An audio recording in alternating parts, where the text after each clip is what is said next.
Hello YouTube, Size17 here, but you can just call me Travis. And welcome back to, or I guess not welcome back, welcome to a video. This is for Pat GroundZero Salem's 500 subs contest.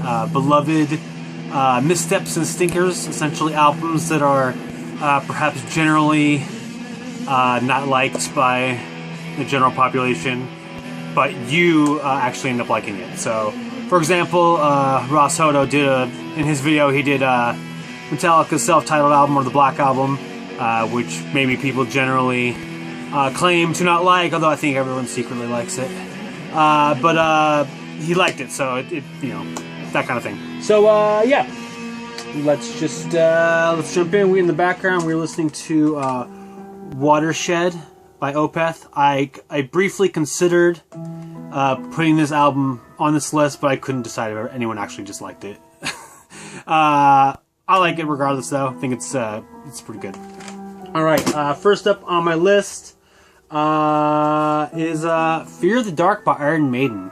I kind of feel like this is, you know, definitely of the initial Bruce Dickinson era albums, you know, one of the least liked ones. I kind of feel like people think it's full of filler and kind of just is kind of, you know, going through the motions kind of thing. And I couldn't disagree more. There is some awesome songs on this album. Judas, Be My Guide, Be Quick or Be Dead. I think people got used to, you know, all the crazy, more progressive stuff they were doing on Seventh Son of a Seventh Son. And actually, I kind of, because also people dislike No Prayer for the Dying, which I think is also a good album. Although I think not as good as this one. This actually is like either number 3 or number 4 of my favorite albums by Iron Maiden. I mean, I don't necessarily think people dislike this album. I just think they think it's meh and, you know, nothing great. But to me, this is a great, just totally rockin' heavy metal album. Lots of awesome soloing. Bruce sounds great. Everything's you know, Iron Maiden. You know, Fear the Dark. I mean, come on. I mean, I also really like Weekend Warrior, Chains of Misery, Fear's the Key. Yeah, like I said, I don't think people hate this album really, but they definitely don't maybe appreciate it as much as I think they should. So yeah, Fear the Dark by Iron Maiden. Kind of in a sort of a similar vein. This is the third full-length solo album from Bruce Dickinson, Skunkworks. Just as sort of a note, I think that he actually intended this to not even be a solo album. It was going to be a band, I think, called Skunkworks, but something like the label wouldn't let him release the album under a different name, so he had to release under his solo name. And yeah, you know, I kind of feel like everyone really dislikes this album a lot in terms of his solo material, but I think it's, you know, I think it's pretty good. I definitely like it more than Tattooed Millionaire. Outside of Born in '58, that song's really great, but yeah, I mean, Back from the Edge, Inner Space, those are two of my more favorite Bruce Dickinson solo songs. You know, I wouldn't argue that this is, you know, better than you know, better than a lot of his other solo albums, but I definitely would argue that it's not a bad album. I think it's good. It has just, you know, has more of a kind of an alternative sort of fusing within the heavy metal sound, which obviously, like I said, he was trying to, you know, it was going to be a different band, so that sort of explains the different, why it sounds different than some of the other material, because, you know, it's supposed to be a different band. But like I said, Skunkworks, I like it. I don't think it's as bad as people say it is. Next up on my list, this is the 4th full-length album from Forgotten Tomb, Negative Megalomania.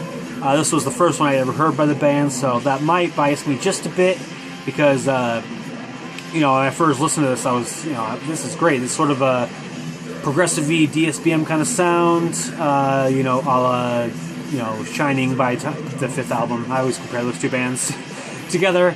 Anyway, I think that Just Best Served Cold, the opening track in this one, is a great track by Forgotten Tomb, one of my favorites. Blood and Concrete, the final one, also is super good. Definitely don't like it more than the first 3 albums, But I would say outside of Under Saturn Retrograde, this is my... they haven't done anything better than this afterward. Yeah, that's there's nothing wrong with this album. It's, you know, certainly, like I said, it certainly is not as good as the first three. Those are freaking DSPM classics as far as I'm concerned. But I think this one's pretty solid. If nothing else, a dish best served cold is a Forgotten Tomb standout track amongst all of their songs. So yeah, Negative Megalomania, Forgotten Tomb. I think it's pretty good. Fourth up, at 5, is what is this? This is the... count here. The 5th album from Wolves on the Throne, Celestite. This is their ambient-only album for obvious reasons. This album is, I think, sort of very mixed opinions on it, most of them being negative. Because obviously, Wolves on the Throne Room prior to this were a atmospheric black metal band, and now they were not being an atmospheric black metal band at all. They were playing ambient music, which, you know, I think that when you listen to this album, you can definitely hear similar qualities in what Wolves on the Throne Room were doing prior to this, but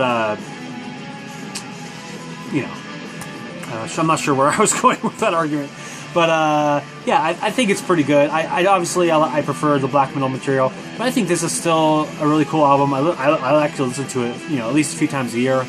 2014 is when this came out. Yeah, and especially now that they have returned to their black metal roots, it kind of makes me appreciate this album even more, because it's kind of just what, an oddity amongst their discography or something, we'll say. I don't know. I think Celestite's pretty good. I don't think it's as bad as people say. But again, you know, you have to take some of those opinions with a grain of salt, because obviously it's going to be disliked by fans when you know, just play whole other genres of music. But yeah, Celestite, Wolves on the Throne Room. Last but not least, yeah, the '97 release from Megadeth. This is Cryptic Writings. I think similarly to Metallica's self-titled album, or the Black Album, whatever you want to say. You know, this is their sort of radio-friendly album. I think one of the problems that a lot of people have with this album is that it's not very thrashy, and I agree with that. But I think if you go into this album thinking that they weren't trying to write a thrash album, but they were instead trying to write a like a hard rock, even sort of a lot of traditional heavy metal elements in this album. If you kind of go into the album thinking that way, you might enjoy this album a little bit more. I'm certainly not claiming that that is what they were attempting to do, because I don't know that. I would just say if you think of this as them trying to write an album of that kind, I think you might enjoy this a little bit more. Trust is an okay song. Almost Honest, I think, is a fun one. It's really driving. I enjoy that main riff and Mastermind. Disintegrators, that's a good one. And yeah, I would say the last 4 tracks are I like those ones a lot. Have Cool Will Travel. Well, the title is whatever it is. I like that one. She Wolf. I mean, that's great. Vortex and Triple F. I think the last 4 tracks of this album really bring the whole thing together. And yeah, I enjoy this album. I wouldn't say that. You know, I would say it's probably in the similar camp as maybe Euthanasia. I don't know if I would say it's yeah, everything before that I probably like more than this still. I mean, I certainly am not arguing that it's better than their classic albums. I'm not doing that at all. It probably is the last album that I like until much later. That I like, you know, I can listen to the whole thing through. Risk, definitely can't do that, really. I don't going to try.